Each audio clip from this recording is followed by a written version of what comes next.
하나님의 말씀 함께 보도록 하겠습니다. 하나님의 말씀은 사사기 14장 1절에서 4절까지의 말씀입니다. 구약 성경 386쪽쯤에 기록되어 있습니다. 사사기 14장 1절에서 4절까지 한 절씩 교독하고 마지막 절 함께 읽겠습니다. 삼손이 딥나에 내려가서 거기서 블레셋 사람의 딸들 중에서 한 여자를 보고 올라와서 자기 부모에게 말하여 이르되 내가 딥나에서 블레셋 사람의 딸들 중에서 한 여자를 보았사오니 이제 그를 맞이하여 내 아내로 삼게 하소서 하매 그의 부모가 그에게 이르되 내 형제들 중 딸들 중에나 내 백성 중에 어찌 여자가 없어서 내가 할례 받지 아니한 블레셋 사람에게 가서 아내를 맞으려 하느냐 하니 삼손이 그의 아버지에게 이르되 내가 그 여자를 좋아하오니 나를 위하여 그 여자를 데려오소서 하니라. 그때에 블레셋 사람이 이스라엘을 다스린 까닭에 삼손이 틈을 타서 블레셋 사람을 치려 함이었으나 그의 부모는 이 일이 여호와께로부터 나온 것인 줄을 알지 못하였더라. 아멘. 우리 주보에 기록된 대로 오른손 높이 들고 믿음의 고백 선포하겠습니다. 나는 천지를 지으신 여호와께 복을 받은 자입니다. 아멘. 옆에 있는 성도님들과 인사 한번 하겠습니다. 주님의 이름으로 사랑합니다. 인사하겠습니다. 네, 오늘 2부 예배 나오신 우리 성도님들을 주님의 이름으로 환영합니다. 하나님께서 오늘도 우리에게 은혜 주심 믿습니다. 이스라엘의 12번째 사사 삼손의 아버지 마노아입니다. 어느 날 하나님의 사람이 찾아와서 아들 출생을 예고합니다. 그리고 그를 나실인으로 구별하여 키우라고 이야기합니다. 어느 정도까지 구별하여 키우라고 하냐면 포도주와 독주도 마시지 말고 포도씨와 포도초도 먹지 말라고 이야기를 합니다. 우리의 부모들은 자녀를 위하여 평생 기도해야 하고 하나님의 자녀를 하나님의 기준으로 키워야 합니다. 그리고 부모가 예배의 삶을 살아야 우리의 자녀도 예배의 삶을 살 수가 있습니다. 이렇게 마노아 부부는 하나님 앞에 감사했습니다. 그런데 걱정도 있었습니다. 뭐냐면 하나님의 사자, 하나님의 얼굴을 보았기 때문에 그렇습니다. 마음이 두려웠습니다. 성경에 하나님을 본 사람은 죽는다고 했는데 이 마노아가 먼저 마음에 걱정이 됩니다. 아내에게 우리가 만약에 하나님의 얼굴을 본 것이면 우리가 죽게 되었는데 어떻게 합니까? 근데 그 마노아의 아내는 믿음이 좋았습니다. 남편과 같이 촐싹거리지 않고 이렇게 얘기합니다. 하나님께서 만약에 우리를 죽이실 거면 우리를 찾아오지도 않으셨고 우리의 기도에 응답하지도 않으셨고 우리의 제사를 받아들이지도 않으셨을 거라고.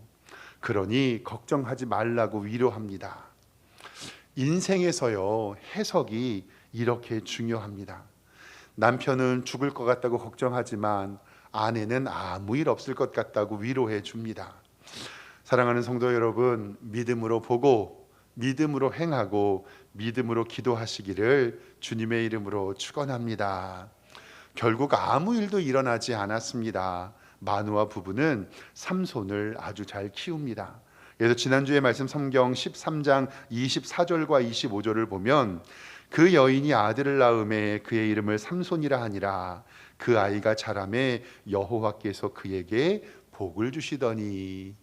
우리 성도님들의 자녀들도 하나님께서 이런 복 주시기를 원하고 25절에 소라와 에스다올 사이의 마하네단에서 이 삼손이 자랐던 지역의 이름입니다. 여호와의 영이 그를 움직이기 시작하였더라라고 하나님의 복을 받았다고 기록하고 있습니다. 이제 삼손이 어느덧 자랐습니다. 이제 결혼할 때가 되었는데 좀 독특한 삼손의 결혼 이야기가 나옵니다.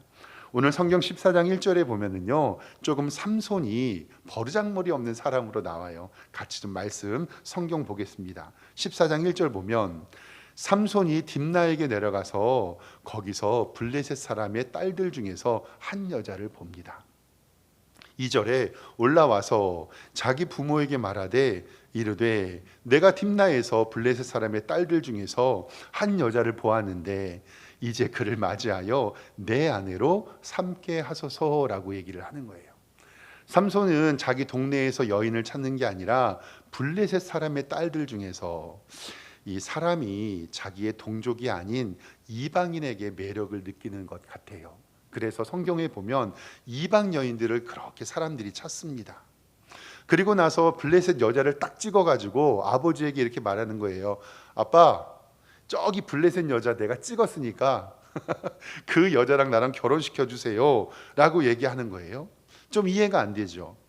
평생을 나시린으로 구별하여 키웠고 하나님의 영이 삼손에게 임하였는데 삼손은 조금 이상한 소리를 합니다. 이방 민족인 블레셋 사람 중에 한 여인과 결혼하겠다라고 이야기하는 건데요. 그런데 이것은 분명하게 말씀드리지만 하나님의 말씀과 상반되는 이야기입니다. 신명기 7장 3절 말씀에는 이렇게 기록하고 있습니다.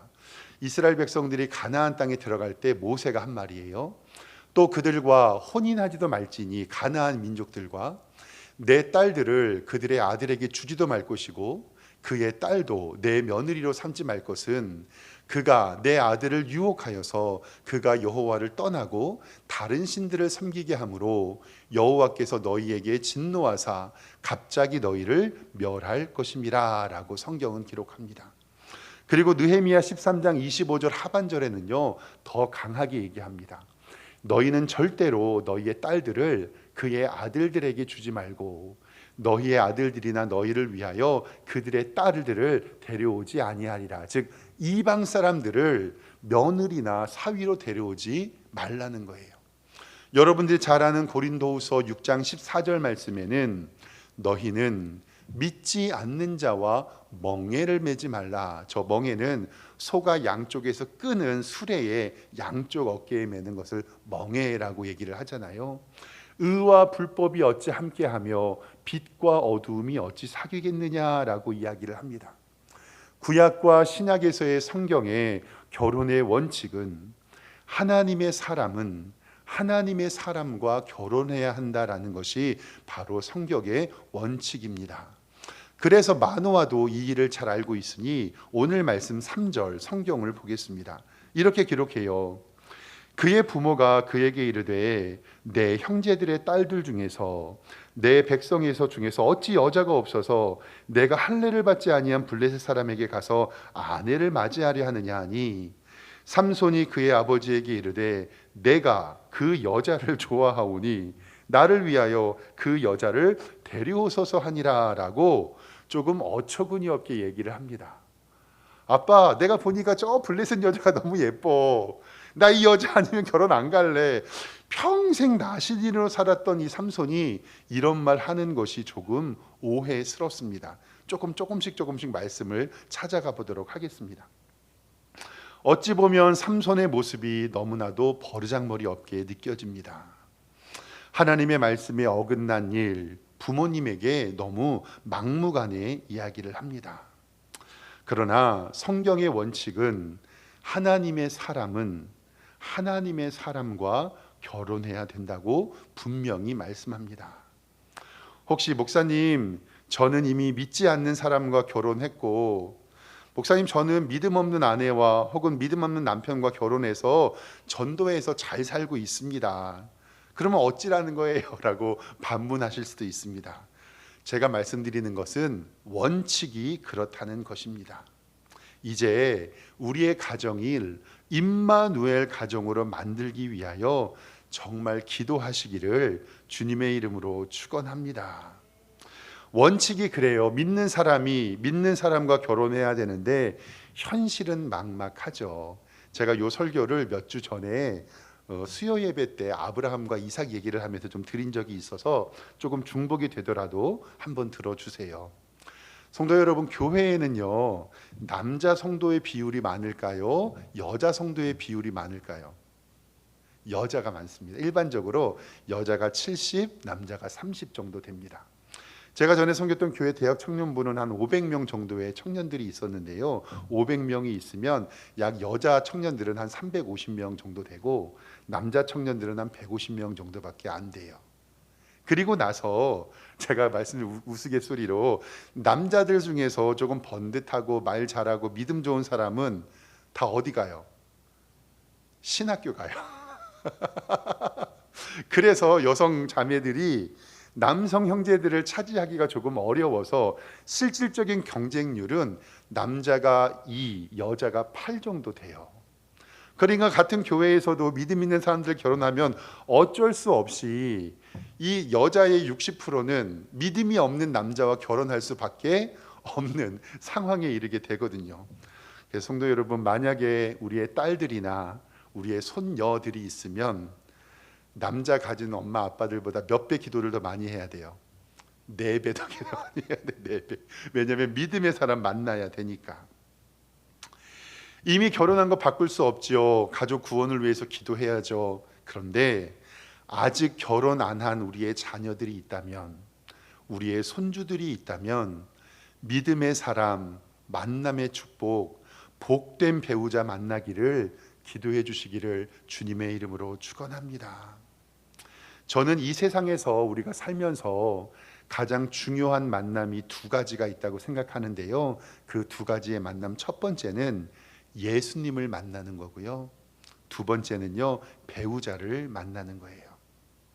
이 만남이 어찌 되느냐에 따라서 우리의 일생이 바뀔 수도 있고요, 사후의 문제가 변경될 수도 있다는 말입니다.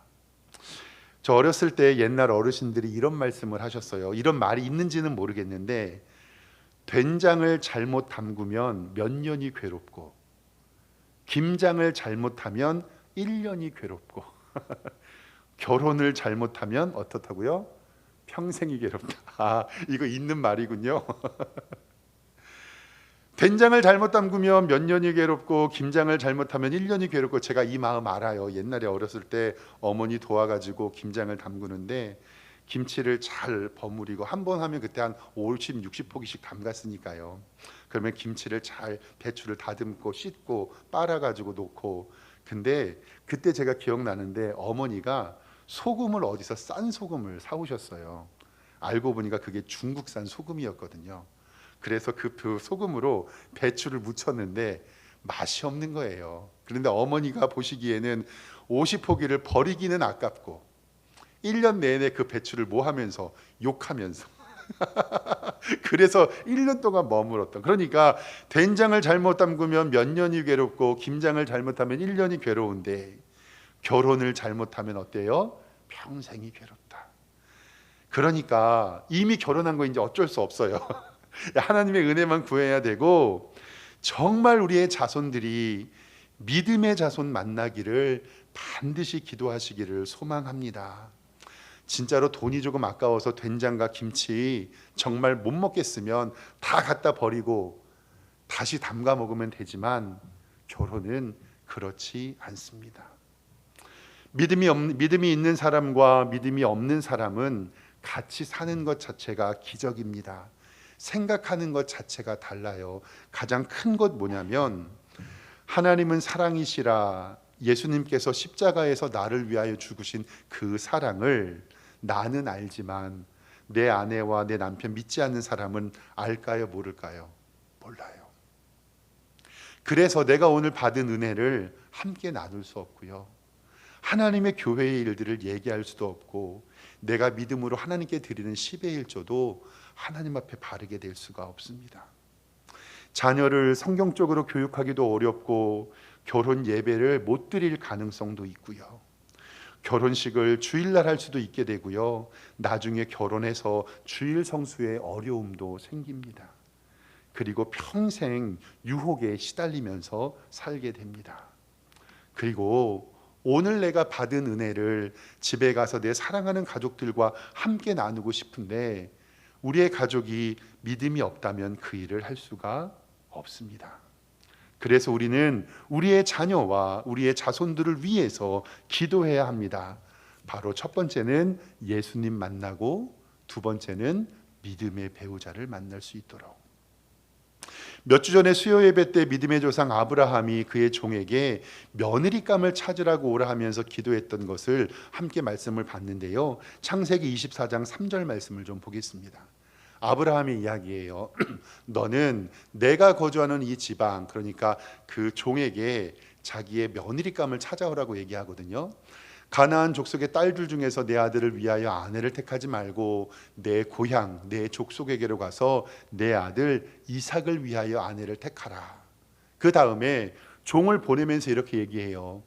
하늘의 하나님 여호와께서 나를 내 아버지의 집과 내 고향 땅에서 떠나게 하셨고 내게 말씀하시며 내게 맹세하여 이르시기를 이 땅을 내 씨에게 주리라 하셨으니, 여기서 아브라함이 믿음이 있어요. 지금 며느리감을 찾아가는 종에게 그가 그 사자를 너보다 앞서 보내실지라 내가 거기서 내 아들을 위하여 아내를 택할지라 라고 하나님의 인도하심을 기도합니다. 그리고 아브라함의 종도요, 이제 여인들을 만나러 가는 과정에서 12절에 이렇게 기도하는데요, 이거는 아브라함의 종이 기도했던 내용이에요.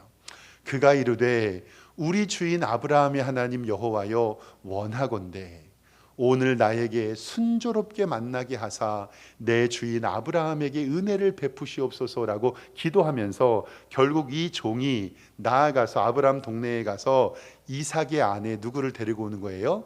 리브가를 데리고 오는 거예요. 이렇게 아브라함과 그 종의 기도로 이삭이 아름다운 가정을 이루게 됩니다. 그런데 여기에서 사사기에서 나오는 난해 구절, 요거는 목사님들끼리도 이해가 좀 달라요. 4절 말씀이 어려운 구절입니다. 4절을 성경 보겠습니다. 보세요. 그때에 블레셋 사람이 이스라엘을 다스린 까닭에 삼손이 틈을 타서 블레셋 사람을 치려 함이었으나 그의 부모는 이 일이 여호와께로부터 나온 것인 줄을 알지 못하였더라. 성경은 이렇게 해석하는 것처럼 보입니다. 이 블레셋을 치려고 하는데 삼손이 이방 여인들과 어느 정도의 위장 결혼을 해서 저 사람들을 치려고 하는 것인데 그의 부모는 이 일이 여호와께로부터 나온 줄 알지 못하였더라. 그런데 이 말씀을 해석할 때 중요한 것은 뭐냐면 성경의 전체에 나타나는 하나님의 원칙과 위배된다는 거예요. 뭐냐면 아까도 얘기했던 것처럼 하나님께서는 믿음의 사람은 누구와 결혼해야 된다고요? 믿음의 사람과. 그러니까 내가 이 나라를 구원하고자 위해서 블레셋 여자와 결혼하는 것은 옳은 일일까요? 잘못된 일일까요? 잘못된 일이에요. 근데 왜 이 일을 여호와께로부터 나온 줄 알지 못한다라고 이야기하냐면 이것은 이후에 성경이 결과론적으로 쓰여졌기 때문에 그렇습니다. 이 일이 삼손이 이방 여인과 결혼하는 것 같이 하나님의 뜻과 하나님의 공의 가운데서 이루어진 것처럼 보이는데 그것이 아니에요. 그의 행위가 하나님의 뜻에 맞았다는 것이 아니라 하나님께서는 삼손의 약점으로도 하나님의 구원을 이루시고 동기는 불순했지만 그의 결과는 하나님께서 인도해 주셨다는 것을 우리에게 알려주셨습니다. 어떤 것과 같냐면요, 이런 일은 요셉의 형들이 요셉을 죽이려고 하다가 보디발의 아내의 집에 팔아넘기거든요. 그때 요셉이 나중에 형들을 만나서 이렇게 얘기하죠. 형님, 하나님이 나를 먼저 이곳에 보낸 것은 당신들의 생명을 살리려 함입니다. 근데 그때 형들이 요셉에게 야 맞아, 내가 그때 너를 죽이지 않고 종으로 보낸 것은 오늘을 위함이야, 이렇게 말하면 해석이 맞나요? 틀리나요? 틀린 거예요. 그러니까 오늘 계속 쭉 말씀이 보면 결국은 이 일을 통하여 하나님께서는 블레셋을 통해 이스라엘을 구원하시지만 하나님께서는 악을 선으로 바꾸시는 은혜를 우리에게 베푼 거죠. 이거는 철학적으로도 이런 의미도 있습니다. 어떤 강도가요, 한 집에 들어가서 칼을 들고 강도짓을 하려고 들어가요. 그런데 딱 물건을 훔치려고 창문을 열고 들어갔는데 갑자기 그 집 주인이 심근경색으로 기절을 했어요. 그러니까 이 강도가 깜짝 놀라가지고요, 칼을 놓고 얼른 휴대폰으로 119에 전화해가지고 그 사람을 살려냅니다. 나중에 경찰 조사가 왔어요. 당신은 119에 전화해서 살려준 건 감사한데 이 집에 왜 들어왔냐고. 이것이 바로 결과론적 해석이거든요. 그러니까 성경을 읽을 때 삼손이 이방 여인과 결혼하려고 한 것은 잘한 일이에요? 잘못된 일이에요? 잘못된 일. 그러나 앞으로의 과정 가운데서 하나님은 이 일을 통하여 이스라엘을 구원하기 위하여 사용했다는 것을 기억하시면 됩니다. 저도 고등학교 2학년 아들, 중학교 1학년 딸 있는데요. 정말 이제 다 키웠다라는 생각이 들어요. 고등학교 1학년 되는 2학년 된 아들은요, 학원 다니고 저는 9시면 자니까요. 거의 일주일에 주일만 얼굴 보는 것 같아요. 그리고 요즘에 아빠를 찾는 일도 많이 없어지고, 중학교 1학년 딸도 뭐 대면하고 뭐 그렇죠. 그래서 제가 어떤 생각이 드냐면, 제 아들도 이제 덩치가 커서 내후년이면 신검받고 군대 가요. 그리고 또 지도 여자친구도 생기겠죠. 또 아빠 장가 갈래요 이럴지도 모르고요. 제 딸들도 뭐 그렇고요. 그래서 제가 요즘에 우리 아이를 바라보면서, 야, 진짜 내가 우리 아이들을 위해서 해줄 수 있는 게 뭐가 있나. 사랑하는 성도 여러분, 우리 부모가 아이들을 위해서 해줄 수 있는 거 뭐밖에 없지요? 기도밖에 없습니다. 아들은 현숙한 여인을 만나서 하나님의 은혜를 누리게 해달라고 기도하고, 딸은 성경에 믿음 좋고 돈 많고 실력 있던 사람 한 명이 있어요. 누구죠? 루시 만났던 보아스. 딸은 보아스 같은 남편 만나게 해달라고 기도할 수밖에 없습니다.